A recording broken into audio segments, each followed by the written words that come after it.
उपस्थित आपल्या सर्वांचे लाडके पालकमंत्री आदरणीय भाऊ, आमच्या सर्वांचे नेते दीपक बाबा शिंदे म्हैसाळकर साहेब, स्टेजवरील सगळेच ग्रामीण भागातील असतील सगळे नेते मंडळी आणि समोर उपस्थित सर्व वडीलधारी मंडळी, खरं तर मालगाव गावामध्ये भाऊंचा प्रचाराबद्दल काही बोलणं हे उचित ठरणार नाही, कारण की एवढा फंड या गावामध्ये दिलेला आहे. त्यामुळे विकासाच्या बाबतीत मी जास्त बोलणार नाही. पण आपल्या गावकऱ्यांना विनंती करायला आलोय की मालगाव हे गाव मिरज विधानसभेतलं निर्णायक गाव म्हणून ओळखलं जातं आणि ज्यावेळी एक गाव निर्णायक म्हणून ओळखलं जातं त्यावेळी भाऊनी एवढा फंड दिलाय. कारण की मालगावमध्ये मुस्लिम समाज असेल, मराठा समाज असेल, जैन समाज असेल, इथल्या दर्ग्याला फंड दिला, इथल्या मंदिरांना फंड दिलाय.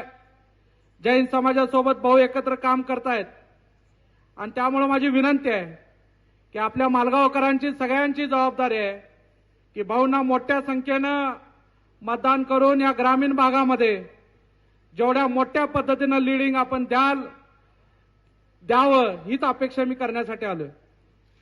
दुसरी गोष्ट, प्रत्येक गावामध्ये राजकारण असतं, गटतट असतं, पण मी सगळ्याच राजकीय गटांना विनंती करतो की आपले मनभेद असतील, याच्या आधी गैरसमज झाले असतील, पण गावचं राजकारण डोक्यात न ठेवता ही विधानसभेची इलेक्शन आहे आणि भाऊने काम करत असताना भाऊंकडे येणारा प्रत्येक माणूस हा कुठला समाजाचा आहे, कुठल्या गटाचा आहे, कुठल्या पक्षाचा आहे, हे कधीच त्यांनी बघितलं नाही.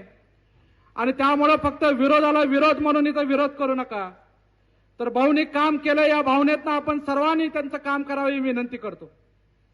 कारण की आपण काम करत मागायला आल्यानंतर खरं तर जी मंडळी स्टेजवर आहेत, जे मंडळी स्टेजवर नाहीत आणि ज्या घोड्याला त्यांनी नटवून या मैदानात आणायचं ठरवलं होतं, ते घोडा रेस लागायच्या आधीच मैदानातनं पळ काढलाय.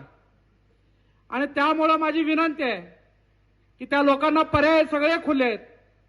ज्या माणसानं तुमचं काम करताना कधी मनात आडकाठी आणली नाही, त्या माणसासाठी गावचं राजकारण बाजूला सोडून, भाऊ कुठल्या पक्षातून येतात हे बाजूला सोडून आपण त्यांना मतदान करणं हे म्हणजे तुमचं नैतिक कर्तव्य आहे असं मला वाटतंय.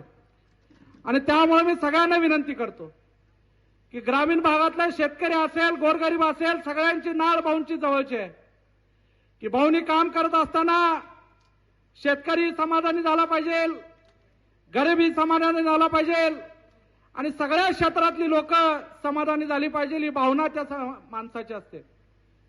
नुसता ग्रामीण भागात फंड दिला असा नाही की शहरी भागात पण अनेक कोट्यावधीची कामं भाऊनी केली आणि शहरी भागात महापालिकेच्या भागात पण सांगत असताना आम्हाला आनंद वाटतोय की कुठलाही फंड आल्यानंतर भाऊ काँग्रेस असेल, राष्ट्रवादी असेल, भारतीय जनता पार्टी असेल, सर्वांना फोन करून स्वतः सांगतात की तुमची कामं सुचवा. बाबा महाराष्ट्रातलं एक उत्तम उदाहरण आणि एकमेव उदाहरण असतील भाऊ की आमदार स्वतःहून फोन करून विचारतात की तुमची कामं सुचवा. नाहीतर तुम्ही आज महाराष्ट्रभर भारतीय जनता पार्टीच्या माध्यमातून फिरत असता की लोक मागं लागत असतात आमदारांच्या की कामं करा. आमचं उलटा आमदार मागं लागतात की तुमची कामं सुचवा.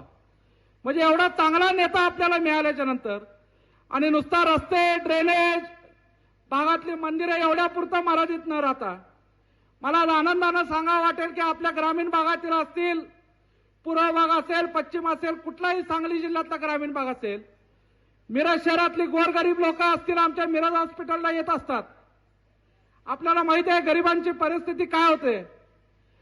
पण डीपीटीसी मधनं भाऊ पालकमंत्री झाल्यानंतर महाराष्ट्रामध्ये पहिल्यांदा 26 कोटी रुपये खर्चून मिरजेच्या सिव्हिल हॉस्पिटलमध्ये एमआरआय मशीन बसवलं. असा एमआरआयचा मशीनचा फायदा एवढ्या मोठ्या प्रमाणात होतोय की आपण कधी पण खासगी हॉस्पिटलला गेलात की 8 ते 10,000 रुपये एखाद्या एमआरआय मशीनची टेस्ट करायला घेतली जाते. तीच टेस्ट आज सिव्हिल हॉस्पिटलमध्ये 1500 रुपये होते. म्हणजे समाजाशी निगडीत सगळी कामं असतील. नुसतं आपण आमदार आहे म्हणून शासनाच्या फंडातनं कामं करायचं असं नाही. एखाद्या गरीबाच्या घरात मदतीचा हात पाहिजे असेल तर भाऊ तिथं समोर असतात. एखाद्याच्या घरात दुःखद घटना झाली असली तर आमची मावशी तिथं अवेलेबल असते. एखाद्याच्या घरात एखाद्या मुलगीला शिक्षणासाठी मदत असलं तर हे कुटुंब समोर असतं. म्हणजे आपण समाजाचं दायित्व लागतं या भावनेतनं काम करणारे म्हणजे भाऊंची फॅमिली आहे. आणि अशा वेळी मला वाटतंय प्रत्येक गावात महिलांना देवदर्शनालाही भाऊनी नेलं. म्हणजे वारकरी संप्रदायाच्या घरात वाढवलेलं एक कुटुंब आहे आणि आपल्या घरात प्रत्येक आपल्याकडे सुविधा आहे आणि आपली महिला जर घरातली देवदर्शन करत असेल तर गरीबातली पण महिला माऊली देवदर्शनाला जावी ही भावना मावशींची आहे आणि म्हणून त्यांनी सगळ्या आपल्या घरातल्या माऊलींना देवदर्शन घडवलं. म्हणजे सांगायचं तात्पर्य एवढं आहे, म्हणजे फक्त राजकारण नाही, राजकारण तर करतातच, पण राजकारण हे कामाच्या माध्यमातून केलं जातं, समाजाला आपलं करण्याच्या माध्यमातून केलं जातं. त्यामुळे आपल्या सगळ्यांची जबाबदारी आहे आपण मोठ्या संख्येनं येणाऱ्या 20 तारखेला मतदान करून, कारण की मालगाव सारख्या गावामध्ये भाऊने अनेक पदं दिली, अनेक मोठ्या मोठ्या संधी या मालगाव गावामध्ये दिले. त्यामुळे आपली सगळ्यांची जबाबदारी आहे भाऊंना मोठ्या संख्येनं निवडून द्यावं. मी आपल्याला पुन्हा एकदा विनंती करतो की ज्यावेळी काउंटिंग होईल ग्रामीण भागामध्ये मालगाव गाव हे लीड असावं एवढीच भावना व्यक्त करतो आणि थांबतो. जय हिंद, जय महाराष्ट्र. धन्यवाद दादा, खूप खूप धन्यवाद. तदनंतर